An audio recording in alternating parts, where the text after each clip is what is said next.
যিশু 12 জন শিষ্যকে প্রেরিত পদে নিযুক্ত করেন। আর যিশু সমস্ত নগরে ও গ্রামে ভ্রমণ করিতে লাগিলেন। তিনি লোকদের সমাজগৃহে উপদেশ দিলেন ও রাজ্যের সুসমাচার প্রচার করিলেন এবং সর্বপ্রকার রোগ ও সর্বপ্রকার ব্যাধি আরোগ্য করিলেন।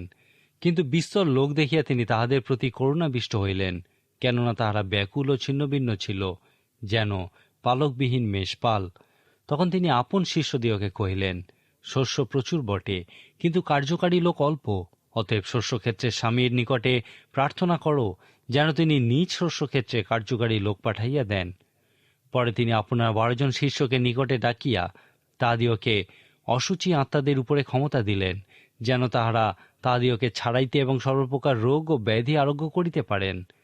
সেই 12 জন প্রেরিতের নাম এই: প্রথম, সিমন যাহাকে পিতর বলে এবং তাহার ভ্রাতা আন্দ্রিয়, শিবদীয় পুত্র জাকব এবং তাহার ভ্রাতা যোহন, ফিলিপ ও বর্থলময়, থোমা ও করগ্রাহী মথি, আলফের পুত্র জাকব ও থদ্দেয়, কনানী সিমন এবং ইস্কিরতীয় জিহুদা, যে তাহাকে শত্রু হস্তে সমর্পণ করিল। এই 12 জনকে যীশু প্রেরণ করিলেন আর তাহাদিগকে এই আদেশ দিলেন, তোমরা পরজাতিগণের পথে যাইও না এবং সমরীয়দের কোনো নগরে প্রবেশ করিও না, বরং ইসরায়েল কুলের হারানো মেষগণের কাছে যাও। আর তোমরা যাইতে যাইতে এই কথা প্রচার করো, স্বর্গরাজ্য সন্নিকট হইল। পীড়িতদিগকে সুস্থ করিও, মৃতদিগকে উত্থাপন করিও, কুষ্ঠিদিগকে সূচি করিও, ভূতদিগকে ছাড়াইও। তোমরা বিনামূল্যে পাইয়াছ, বিনামূল্যেই দান করিও। প্রিয় শ্রোতা বন্ধু, বেদ পাঠশালা অনুষ্ঠানে আপনাকে স্বাগত জানাই। এই অনুষ্ঠানে আমরা এখন সাধু মথে লিখিত সুসমাচার অধ্যয়ন করছি এবং এখান থেকে যীশু খ্রিস্টের সেই মহান পর্বতদত্ত উপদেশ অধ্যয়ন শেষ করেছি। এই উপদেশের প্রসঙ্গ অনুসারে ইহাকে আমরা প্রথম আত্মিক উদ্দীপনা সভা বলে থাকি। এই উদ্দীপনা সভা শেষে পৌঁছে যীশু খ্রিস্ট একটা সিদ্ধান্ত নিয়েছিলেন। তিনি সেই উদ্দীপনা সভায় উপস্থিত প্রত্যেককে, যারা তার সমাধান ও উত্তরের অংশ হতে চেয়েছিল, একটা প্রশ্নের মধ্যে দিয়ে পরীক্ষা করেছিলেন। সেই প্রশ্নটা হলো, কোন ধরনের সমাধানে তুমি পরিণত হতে চাও? তুমি কোন ধরনের শিষ্যে পরিণত হতে চাও? তিনি তাদেরকে সেই সম্ভাবনার কথা বলেছিলেন যে তারা সেই বহু সংখ্যক মানুষদের একজন হতে পারে, যারা চিন্তা করে যে খুবই সহজ উপায়ে সেই সমাধান ও উত্তরের অংশ হওয়া যায়। আবার তারা সেই অল্প সংখ্যক মানুষদের একজন হতে পারে, যারা চিন্তা করে সেই সমাধান ও উত্তরের অংশ হওয়ার কোনো সহজ পথ নেই। তারা সেই সমস্ত মানুষদের একজন হতে পারে যারা তার শিক্ষা প্রকৃতই পালন করতে ইচ্ছুক। যীশুখ্রিস্ট যখন সেই মহান আহ্বানের মধ্যে দিয়ে এই সিদ্ধান্তে পৌঁছেছিলেন, তখন মাত্র 12 জন তার আহ্বানে প্রকৃতই সাড়া দিয়েছিলেন। সাধু মতি আমাদেরকে বলেন যে সেখানে যীশুখ্রিস্ট সেই 12 জনকে প্রেরিত রূপে দায়িত্বভার অর্পণ করেছিলেন। এই প্রেরিত হল তারা যাদেরকে ঈশ্বরের সেবা কাজের জন্য পাঠানো হয়। যীশুখ্রিস্টের একটি নির্দিষ্ট দর্শন ছিল এবং একটি নির্দিষ্ট কাজ ছিল, আর এখানে তিনি তার দর্শন ও কাজ এই প্রেরিতদের সঙ্গে ভাগ করে নিচ্ছেন। এই প্রথম উদ্দীপনা সভা সফল হয়েছিল কারণ সেই শিষ্যেরা, যারা খ্রিস্টের আহ্বানে সাড়া দিয়েছিলেন, তারা তার ইচ্ছানুযায়ী তার অনুসরণ করার অঙ্গীকার করেছিলেন। যীশুখ্রিস্ট খুবই উচ্চ পর্যায়ের অঙ্গীকার আশা করেছিলেন এবং সেই শিষ্যেরা তার আশা পূর্ণ করেছিলেন। এখন লক্ষ্য করুন যে শিষ্য হওয়ার জন্য খুবই উচ্চ মূল্য দেওয়ার প্রয়োজন ছিল। মথি 8 অধ্যায়ে আমরা যখন দেখি যে যীশুখ্রিস্ট সেই পর্বতের উপর থেকে নেমে আসছেন, তখন অনেকেই তার কাছে গিয়ে বলেছিল, আপনি যেখানেই যাবেন আমরা আপনার সঙ্গে সঙ্গে যাব।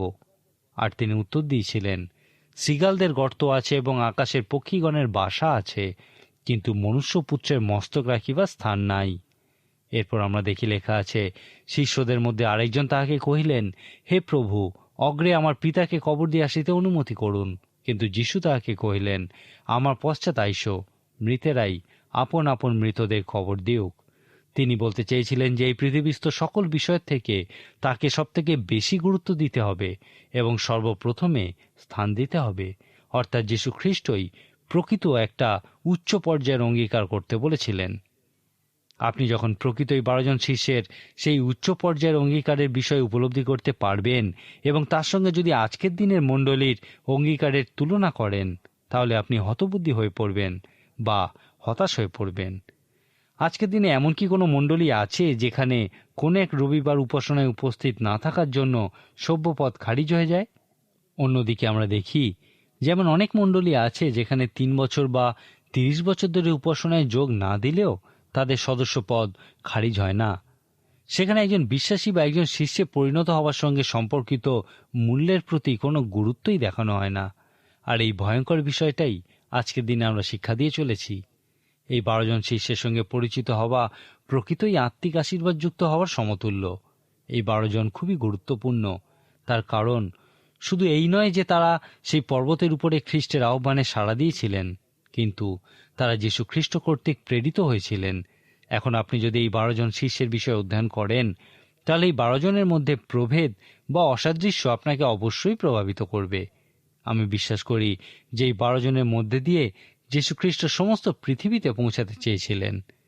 সেই জন্য এই 12 জনের প্রত্যেকেই স্বতন্ত্র ব্যক্তিত্ব ছিল। এখন আপনি কি এই 12 জনের নাম মুখস্থ বলতে পারবেন? তাদের নাম মুখস্থ করার বিষয়ে আমি আপনাকে একটু সাহায্য করতে পারি। কয়েকটি ভাগে তাদেরকে ভাগ করুন। যেমন প্রথম 4 জন হল 2 জোড়া ভাই, পিতর ও আন্দ্রিয় এবং জাকব ও যোহন। এই 4 জন আবার একই সাথে মাছ ধরার ব্যবসা করত। এরপর ফিলিপ ও বর্থলময়কে একসঙ্গে তালিকাভুক্ত করা হয় এবং থোমা ও মথিকেও একই সাথে তালিকাভুক্ত করা হয়। হয়তো যীশু খ্রিস্ট তাদেরকে এইভাবে জোড়ায় জোড়ায় শিক্ষা দিয়েছিলেন। ফিলিপ ঘোড়ায় করে যাতায়াত করানো এবং ঘোড়া কেনাবেচা করতেন। বর্থলময় ছিলেন সেই নথনেল যার সম্পর্কে যীশু খ্রিস্ট বলেছিলেন, ওই দেখো একজন প্রকৃত ইসরায়েলীয় যার অন্তরে ছল নাই। খ্রিস্টের শিষ্যদের মধ্যে এই নথনেলই ছিলেন একজন যিনি খ্রিস্টের সঙ্গে মিলিত হওয়ার আগেও ধার্মিক ছিলেন। তিনি খ্রিস্টকে বলেছিলেন, আপনি কিসে আমাকে চিনিলেন? যীশু খ্রিস্ট তাকে উত্তর দিয়েছিলেন, আমি সেই যার সঙ্গে তুমি ডুমুর গাছের তলায় কথা বলেছিলে।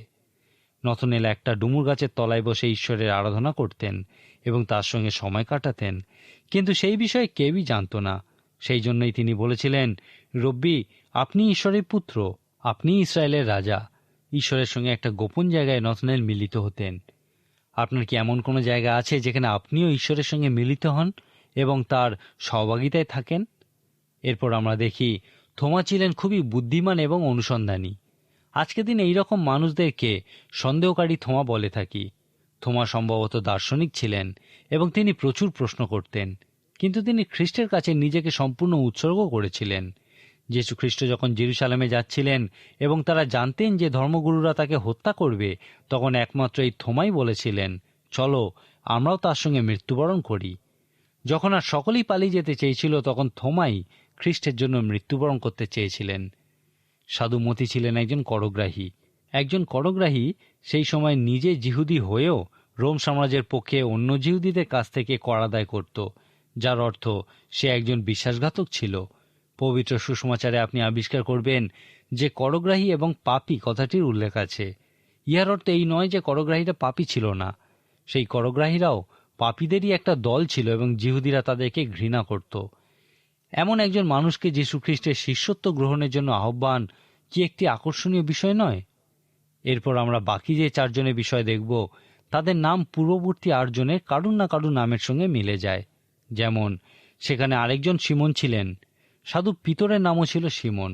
এই অন্য সিমনকে বলা হয় কনানী সিমন বা উদ্যোগী সিমন। ইনি সেই রোম সাম্রাজ্যের বিপক্ষে গোপনে যুদ্ধকারীদের একজন ছিলেন, অর্থাৎ তিনি একজন দেশভক্ত ছিলেন এবং ধরে নেওয়া যায় যে তিনি সেই করগ্রাহী মথির সম্পূর্ণ বিরুদ্ধে ছিলেন। এখন চিন্তা করুন, যীশু খ্রিস্ট যখন তাদেরকে পরস্পরকে ভালোবাসার কথা বলতেন, তখন কীরকম পরিস্থিতি সৃষ্টি হতো। এরপর দেখি যে সেখানে আরেকজন জাকব ছিলেন, যাকে আলফের পুত্র জাকব বলা হতো। মার্ক লিখিত সুসমাচারে 15:40 পদে এই জাকবকে ছোট জাকব বলা হয়েছে। এই শিষ্যদের তালিকায় আমরা জিহুদা নামেরও 2 জনকে দেখতে পাই। একজন হলেন জাকবের ভাই জিহুদা, যাকে থদ্দেও বলা হয়, এবং অন্যজন হলেন সেই ইস্করিওতীয় জিহুদা। এই 12 জনের বিষয়ে অধ্যয়নের ক্ষেত্রে একটা গুরুত্বপূর্ণ বিষয় হল, লক্ষ্য করুন যীশু খ্রিস্ট কিভাবে তাদেরকে দায়িত্বভার অর্পণ করেছিলেন। যীশু খ্রিস্ট তাদেরকে একটা বৃহৎ দায়িত্ব দিয়েছিলেন। সামরিক বাহিনীর কোনো আধিকারিক যখন কোনো নির্দেশ পান, তখন তিনি তা প্রকৃতই গুরুত্ব দিয়ে বিচার করেন। সেই নির্দেশের প্রতিটি কথায় তিনি যথেষ্ট গুরুত্বের সঙ্গে মনোনিবেশ করেন, কারণ তারা রাষ্ট্রপতির কাছ থেকে এই নির্দেশ পালন করার দায়িত্ব পেয়েছেন। লক্ষ্য করুন, মতিলিখিত সুসমাচারে যীশু খ্রিস্ট তার শিষ্যদেরকে নির্দেশ বা আদেশ দিয়েছেন। তাদেরকে শুধু সেই জিহুদীদের কাছে যাওয়ারই নির্দেশ দেওয়া হয়েছিল। পরে মথিলিখিত সুসমাচারের শেষে যখন তিনি সেই মহান দায়িত্বের বিষয়ে বলেছেন, সেখানে তিনি তাদেরকে সমগ্র জগতে ছড়িয়ে পড়ার সমস্ত জাতির কাছে পৌঁছানোর দায়িত্ব দিয়েছিলেন। যাই হোক, তিনি যখন তাদেরকে প্রথমবার দায়িত্ব দিয়েছিলেন, তখন তিনি তাদেরকে শুধুমাত্র সেই হারিয়ে যাওয়া জিহুদীদের কাছেই যেতে বলেছিলেন। নতুন নিয়মে আমরা যে নির্দেশ দেখতে পাই, সেখানে সর্বদা জিহুদীদেরকে প্রথমে রাখা হয়েছে। সর্বাগ্রে জিহুদি, তারপর গ্রিক। তাদেরকে সেই ঈশ্বরের রাজ্যের বিষয়ে প্রচার করার দায়িত্ব এবং ঈশ্বরের রাজ্যে স্পষ্ট প্রদর্শন করার দায়িত্ব দেওয়া হয়েছিল এবং তা প্রতীকের মধ্যে দিয়ে প্রচার করতে বলা হয়েছিল। তাদেরকে অসুস্থকে সুস্থ করার, কুষ্ঠিকে সূচি করার, মন্দ আত্মাকে তাড়িয়ে দেওয়ার এবং মৃতকে পুনরায় জীবন দেওয়ার দায়িত্ব দেওয়া হয়েছিল। তাদেরকে এই সমস্ত অলৌকিক কাজ সম্পূর্ণ বিনামূল্যে করার দায়িত্ব দেওয়া হয়েছিল। তাদেরকে অন্য কারুর কাছ থেকে কিছু আদায় না করে তাদের প্রয়োজন পূর্ণতার জন্য সম্পূর্ণ ঈশ্বরের উপর বিশ্বাস রাখতে ও নির্ভর করতে বলা হয়েছিল। তাদেরকে এই দায়িত্বই দেওয়া হয়েছিল। বিশ্বাসে জীবনযাপন করার ও সমস্ত প্রয়োজন পূর্ণ করার জন্য ঈশ্বরের উপর আস্থা রাখারই নির্দেশ দেওয়া হয়েছিল। তাদেরকে এই বিষয়ে সতর্ক করে দেওয়া হয়েছিল যে তাদেরকে সকলে ভালোভাবে গ্রহণ করবে না। যীশুখ্রিস্ট তাদেরকে বলেছিলেন, দেখো, কেন্দুয়াদের মধ্যে যেমন মেষ, তেমনি আমি তোমাদিওকে প্রেরণ করিতেছি। এই মেষ ও মেষপালকজনিত উপমা তাদের কাছে খুবই বাস্তবসম্মত ছিল। কোনো মেষপালক সর্বদাই যে বিষয়টা নিয়ে চিন্তিত থাকত বা প্রচণ্ড ভয় পেত, তা হলো কোনো বন্য পশু যদি তার মেষদের মধ্যে থেকে কোনো একটাকে তুলে নিয়ে যায়। যীশুখ্রিস্ট খুব স্পষ্ট করে তাদের কাছে এই বিষয়টা প্রকাশ করতে চেয়েছিলেন। আমি আপনাকে চিন্তা করার জন্য কিছু বলতে চাই। আপনি কি প্রকৃতই কখনো সেই পর্বতে দত্ত উপদেশের উপসংহার স্বরূপ যীশুখ্রিস্ট যে আহ্বান করেছেন তা শুনেছেন? যীশুখ্রিস্টের কাছে আপনি কোন পর্যায়ের অঙ্গীকার করেছেন? আমি আপনাকে একটা কাজ দিতে চাই। লুকলিখিত সুসমাচারের 14 অধ্যায় 15 থেকে শেষ পদ পর্যন্ত পড়ুন, তারপর এই প্রশ্নের উত্তর দিন। আপনি কি যীশুখ্রিস্টের একজন শিষ্য? লুকলিখিত সুসমাচারের 14 অধ্যায়ে শিষ্যে পরিণত হওয়ার জন্য যে মূল্য দেবার বিষয়ে বলা হয়েছে, আপনি কি প্রকৃতই সেই মূল্য দিতে প্রস্তুত?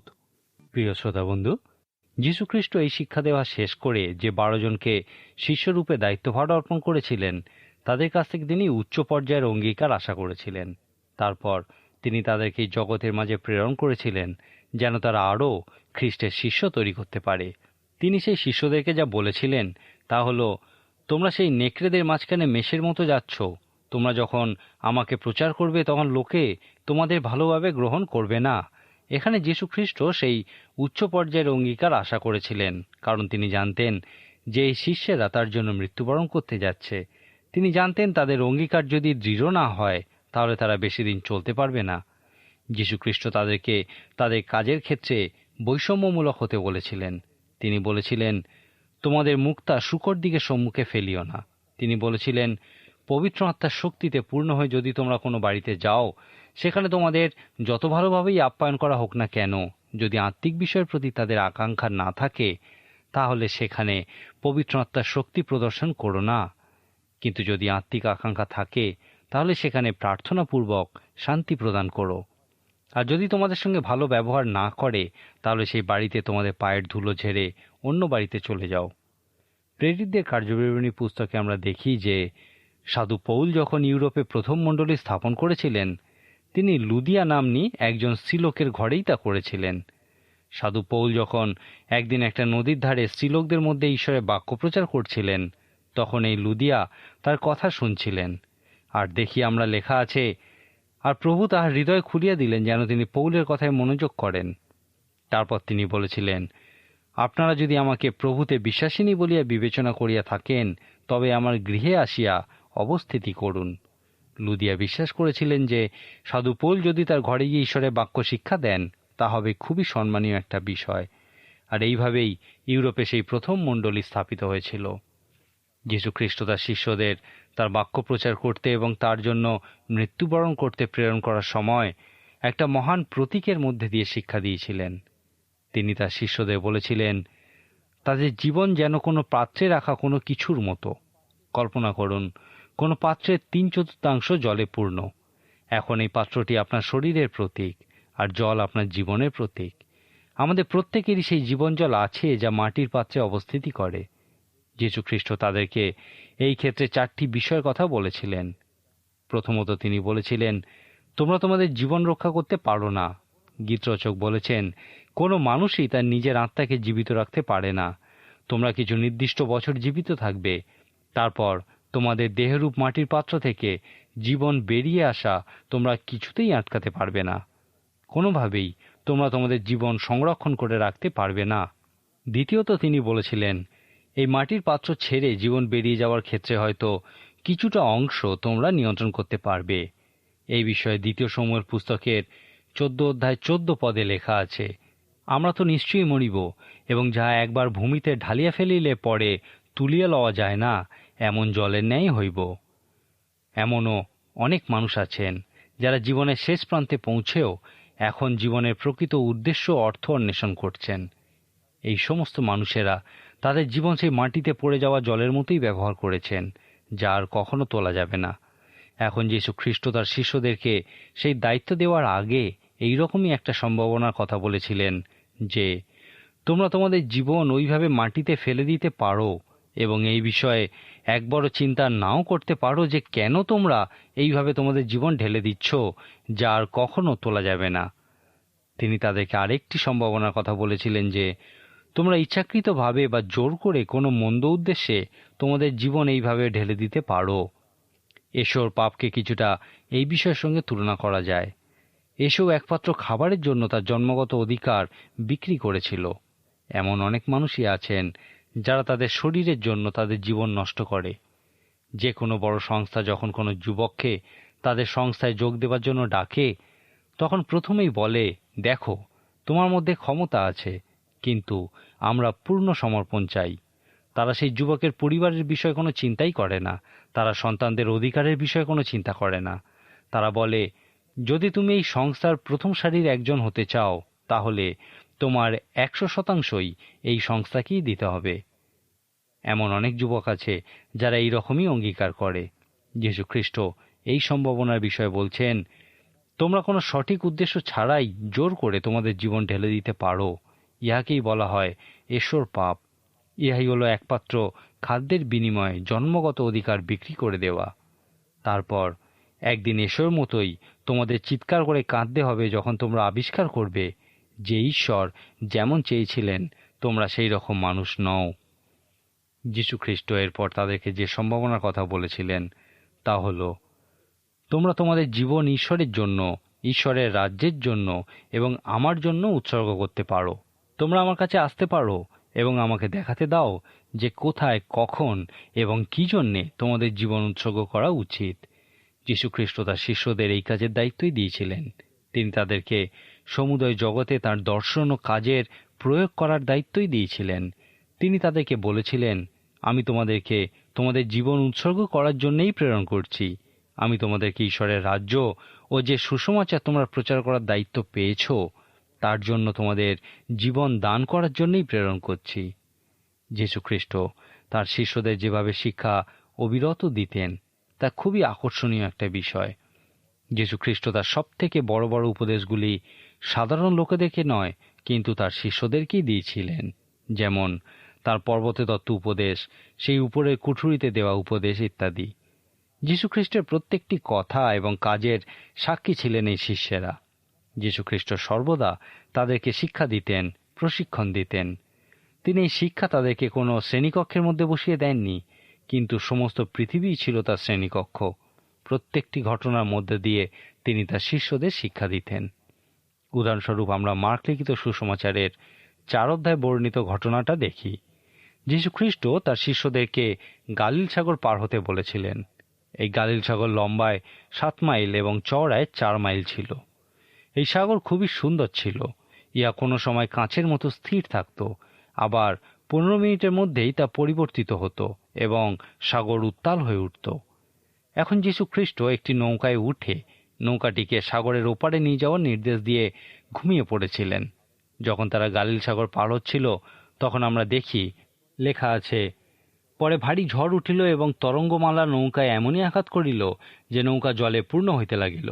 তখন তিনি নৌকার পশ্চাৎভাগে বালিশে মাথা দিয়া নিদ্রিত ছিলেন। আর তাহারা তাকে জাগাইয়া কহিলেন, হে গুরু, আপনার কি চিন্তা হইতেছে না যে আমরা মারা পড়িলাম? তখন তিনি জাগিয়া উঠিয়া বাতাসকে ধমক দিলেন ও সমুদ্রকে বলিলেন, নীরব হও, স্থির হও। তাহাতে বাতাস থামিল এবং মহাশান্তি হইল। পরে তিনি তাদিওকে কহিলেন, তোমরা এরূপ ভীরু হও কেন? এ কেমন, তোমাদের বিশ্বাস নাই? তাহাতে তারা অতিশয় ভীত হইয়া পরস্পর কইতে লাগিলেন, ইনি তবে কে যে বায়ু এবং সমুদ্রও ইহার আজ্ঞা মানে? তারা এই ঘটনা থেকে বিশ্বাসের বিষয়ে শিক্ষা করা শুরু করেছিল। এই ঘটনায় আমরা দুটি বিষয় দেখি, প্রবল ঝড় এবং মহাশান্তি। আর এই দুটি বিষয়ের মাঝে আমরা একটা মহান প্রশ্ন দেখি। অনেকেই বিশ্বাস করেন যে এই প্রবল ঝড় রূপক অর্থে আমাদের প্রত্যেকের জীবনেই আছে। এখন কিভাবে আপনি এই ঝড় বা সমস্যার বিষয়ে ব্যাখ্যা করবেন? আপনি কি চিন্তা করেন যে যীশু খ্রিস্ট সেই ঝড় আসার বিষয়টা জানতেন? তিনি সমস্ত কিছু নিয়ন্ত্রণ করতে পারেন। যীশু খ্রিস্ট হয়তো এই ঝড়ের মধ্যে দিয়ে কিছু করতে চেয়েছিলেন। সেই ঝড়ের মধ্যে পড়ে নৌকা ডুবে যাওয়ার উপক্রম হয়েছিল এবং শিষ্যেরা প্রকৃতই বিশ্বাস করেছিল যে তারা ডুবে যাচ্ছে। সেই জন্যই তারা যীশু খ্রিস্টকে জাগিয়ে তুলে বলেছিল, আপনার কি চিন্তা হইতেছে না যে আমরা মারা পড়িলাম? তখন তিনি উত্তর দিয়েছিলেন, তোমরা এরূপ ভীরু কেন? এ কেমন, তোমাদের বিশ্বাস নাই? লক্ষ্য করুন যে যীশু খ্রিস্ট তাদেরকে বলেছিলেন তিনিই হলেন ইম্মানুয়েল, আমাদের সহিত ঈশ্বর। এখন যদি তারা বিশ্বাস করত যে খ্রিস্টই হলেন ঈশ্বর এবং সেই নৌকাতে তাদের সঙ্গে ঈশ্বরই আছেন, তাহলে কি তারা এতটাই ডুবে যাওয়ার ভয়ে ভীত হতো? প্রকৃতপক্ষে তারা তাদের বিশ্বাসে তখনও পর্যন্ত অতটা সবল হতে পারেনি। এই সমস্ত ঘটনার উদ্দেশ্যই ছিল তাদেরকে বিশ্বাস বিষয়ে শিক্ষা দেওয়া এবং তাদেরকে বিশ্বাসে আরও সবল করা, বৃদ্ধি দান করা। কোনো শ্রেণীকক্ষে নয়, কিন্তু সেই প্রবল ঝড়ের মধ্যে তিনি তাদেরকে বিশ্বাসে বৃদ্ধি লাভ করার শিক্ষা দিয়েছিলেন। আমি প্রায় বলে থাকি যে সহভাগিতা কথার অর্থ হল একই জায়গায় দুইজন অবস্থান করা, অর্থাৎ তাদের দুজনের মধ্যে কেউই একা নয়, অন্য একজন তার সঙ্গে আছে। ইহা খুবই সুন্দর একটি বিষয়। কিন্তু চিন্তা করুন, পবিত্র শাস্ত্র বলে যীশু খ্রিস্টের সঙ্গেও এই সহভাগিতায় আসা সম্ভব। আপনি কি মনে করেন যে যীশু খ্রিস্টের সঙ্গে আপনি এক জায়গায় থাকতে পারেন? যদি খ্রিস্ট আপনি একই জায়গায় থাকেন, তাহলে তা কি কোনো পার্থক্য স্থাপন করে? অবশ্যই ইহা পৃথিবীর সমস্ত পার্থক্য সৃষ্টি করে। এই ঘটনার একটা নিশ্চিত আবেদন আমরা দেখতে পাই। আপনার জীবনে শেষ কবে ঝড় এসেছিল? যীশু খ্রিস্ট বলেছেন প্রত্যেকের জীবনেই ঝড় আসে। মথি 7 অধ্যায় যীশু খ্রিস্ট আমাদেরকে দুটি বাড়ির কথা বলেছেন, যার একটা ঝড়ের আঘাতে ভেঙে পড়েছিল। যদিও অন্য বাড়িটিতেও ঝড় আঘাত করেছিল, কিন্তু তা ভেঙে পড়েনি। আমাদের জীবনেও এই ঝড় আসে। শেষ যখন এই ঝড় আপনার জীবনে এসেছিল, যীশু খ্রিস্ট কি তখন আপনার সঙ্গে ছিলেন? যদি তিনি আপনার সঙ্গে ছিলেন, তাহলে আপনি কি বিশ্বাস করেন যে আপনি ডুববেন না? ঝড় সর্বদা হঠাৎ করেই আঘাত করে এবং আমরা খুব সহজেই ভুলে যাই যে তিনি আমাদের সঙ্গে আছেন। আমরাও সেই শিষ্যদের মতোই ডুবে যাওয়ার ভয়ে ভীত হই এবং তাকে প্রশ্ন করি, আপনি কি আমাদের দেখবেন না? তিনি অবশ্যই আমাদের রক্ষা করেন। আমার মনে হয় তিনি সেই প্রবল ঝড়ের মাঝে আমাদেরকে এই প্রশ্ন করেন, তোমরা এরূপ ভীরু হও কেন? সদাপ্রভু আমার পালক, আমার অভাব হইবে না। আমি কোনো মন্দের ভয় করব না, কারণ আমি নিশ্চিত যে সদাপ্রভু আমার সঙ্গে আছেন। আপনি যখন প্রকৃতই বিশ্বাস করবেন যে যীশু খ্রিস্ট আপনার সঙ্গে সঙ্গে আছেন, তখন আপনার মধ্যে থেকে সকল ভয় দূরীকৃত হবে। অবশ্যই বিশ্বাস এমন একটা জিনিস যা বৃদ্ধি পায়। যীশু খ্রিস্ট জানতেন যে ঝড় আসছে এবং তিনি সেই প্রবল ঝড়ের মধ্যে তাদেরকে সেই প্রশ্ন করতে চেয়েছিলেন যা তাদের বিশ্বাসে বৃদ্ধি পেতে সাহায্য করবে। এখন যীশু খ্রিস্ট আমার আপনার জীবনেও একই বিষয় করতে চান। যীশু খ্রিস্ট চান যেন আমরা বিশ্বাসে বৃদ্ধি পাই। আমরা বিভিন্ন জাগতিক বিষয়ে ব্যস্ত হয়ে পড়েছি, কিন্তু তিনি চান যেন আমরা আত্মিক বিষয়ে চিন্তা করি। সেই জন্য তিনি মাঝে মাঝে আমাদের জীবনে এই ঝড় নিয়ে আসেন। আপনার জীবনের শেষ যখন ঝড় এসেছিল, তখন আপনার কি এই কথা মনে ছিল? বা আগামী দিনে যখন ঝড় আসবে, তখন কি আপনার এই কথা মনে থাকবে? প্রকৃত প্রশ্ন হলো, সেই ঝড়ের সময় আমাদের সঙ্গে কে আছেন? আজকের মতো তাহলে এখানেই শেষ করি। ঈশ্বর আপনার মঙ্গল করুন।